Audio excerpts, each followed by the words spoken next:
been to state 4 times, finally won last year. It's about time. I think the kids were really trying to get that monkey off their back, and they did. Okay. So you've been here a long time. Could you tell us a bit more about the history of Hogan?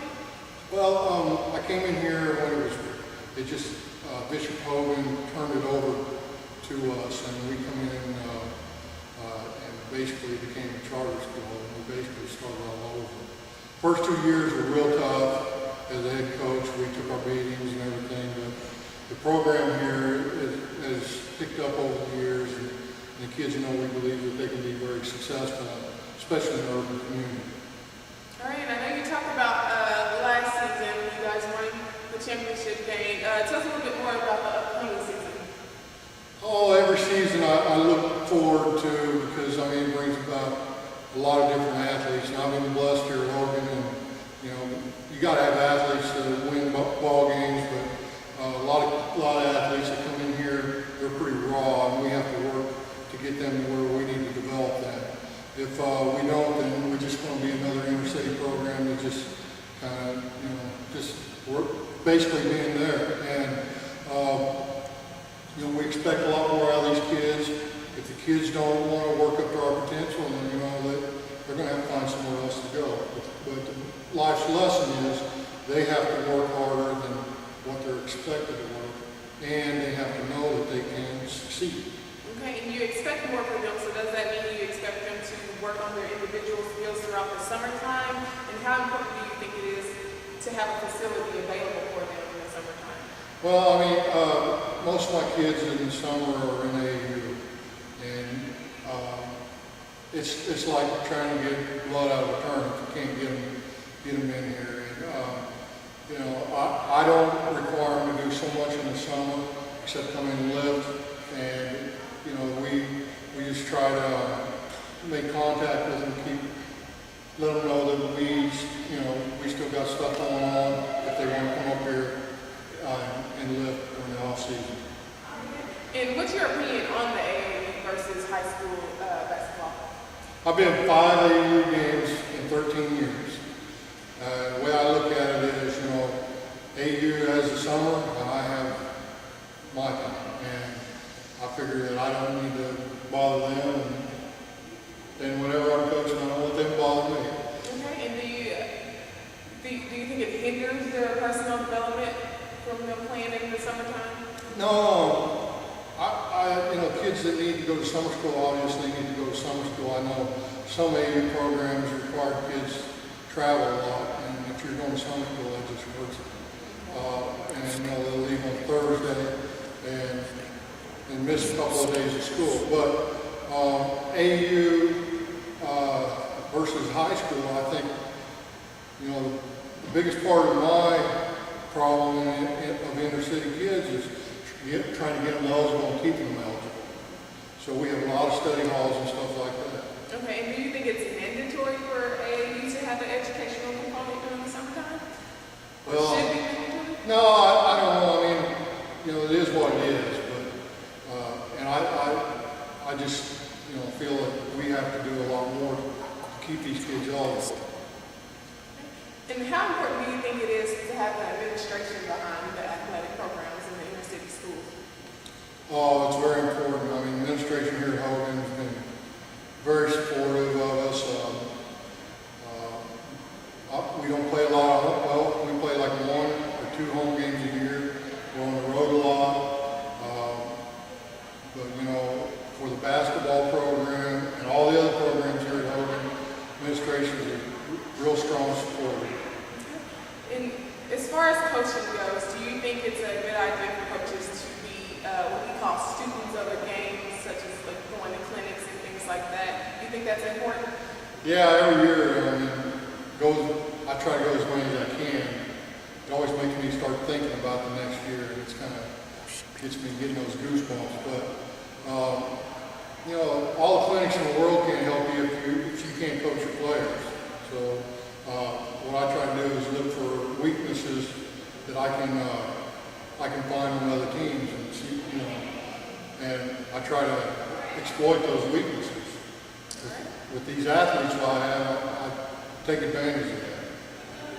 And what's your opinion on the McDonald's All-American? We haven't had one since 1998 in Missouri. What do you think the reasons for that is?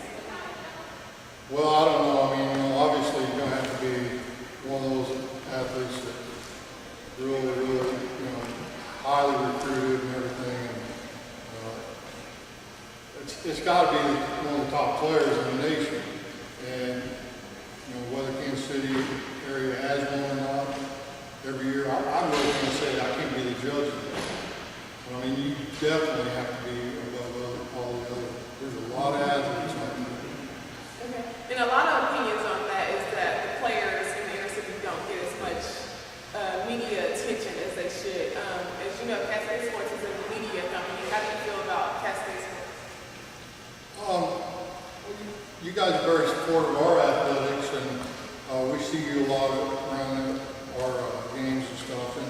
But again, I don't know if there's anything to that for our kids not being selected as a McDonald's All-American. I mean, it's a fine line. You got to be really good. I mean, those kids are going to be probably going to the NBA. So, how many kids are going to the NBA from the Kansas City area year in, year out?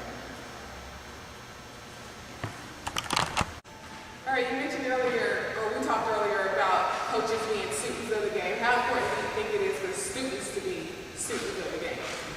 Well, I mean, students of the game, they have to work on skills and stuff like that. We find a lot of problems when kids come in here at this level that we have to go back and fix. Taking charges and stuff like that. Kids not watching films enough. We watch films, try and look for weaknesses of opponents. And I mean, one of the successes here at our program is that's what we take advantage of. If you get a little guard against a big guy, we want our big guy down there low in the box. So, I mean, but kids have to develop their games. We're finding every year, they come in our program and they're less developed. They want to play street ball. We let them play street ball to a point. They still have to be disciplined. If they're not disciplined, they're not going to make it at Hogan for our program. And that is probably one of the biggest and hardest things for us to coach is to teach those kids to be disciplined. Okay, and Cascade Sports is home of the student athlete, and we like to shine light on well-rounded athletes and students. How important do you think academics are to athletic success? It's very important. If you want to play in the NCAA or if you want to be in junior college, but I mean, a lot of kids, if they mess up in their academics, they're going to be playing junior college. If you're in junior college, that's great. I mean, but you're either going to be flying a plane, as one coach told me, flying in a plane or riding in a van. You have to take the ACT as many times as you can. You need to get that 2.5 GPA, core GPA, and pay attention to those core credits. And every year I'll be filling these things out, try to figure out where our kids are, and they're not at that level, and we got to go back and retake them. It puts a lot of pressure. They should know all this stuff before their senior year. And do you think it should be mandatory to have alcohol and drug testing for athletes?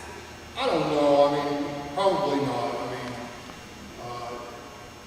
obviously they have to have physicals, and again, here at Hogan, we try to just, we try to get them in to be kind of like, we want to know things about the kids and everything. And we take them home a lot. We have to drive them home, pick them up. That's the way it is. So, the testing, I wouldn't say so. All right, Coach, how important do you think it is to have the local businesses and the community behind your program? It's very important, and I mean, we'd like to have more here at Hogan, but and we don't.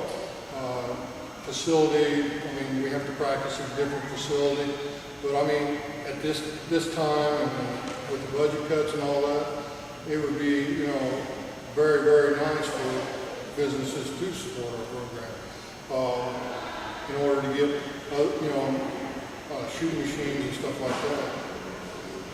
Are you familiar with Ishmael Wainwright? He left Raytown and moved somewhere out east, or is going to.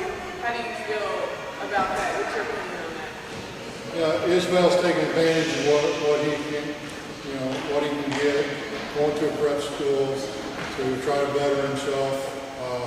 You see a lot of athletes doing that. I don't have anything against it. I know him real well. And, he never came to my school. I wish he would have, but a lot of athletes can take advantage of that. And if it, works within the rules, then that's fine. Okay, and do you think the reason is due to the facilities that the inner city offers, or what do you think his real reason for it? I don't know. It's probably more exposure and playing more competitive athletes every day. You go in there, you're going to be playing a lot tougher athletes. It's going to help you. You're going to have to get better, especially all those kids that are basically basketball recruits. NCAA's done a lot to cut down on a lot of that, and however long it's going to last, we don't know. As long as it's within the rule, I guess you can take advantage of it. All right. Is there anything else you want to say to the audience? I just want to say thanks to Cascade Sports. Hopefully they get that Hogan name out. All you youngsters out there, work hard, work on your skills. That's what it's going to take. Skills and discipline. Okay, well, definitely be looking forward to your upcoming season. This concludes the segment of Coach's Corner. Just remember, the victory we call success goes to the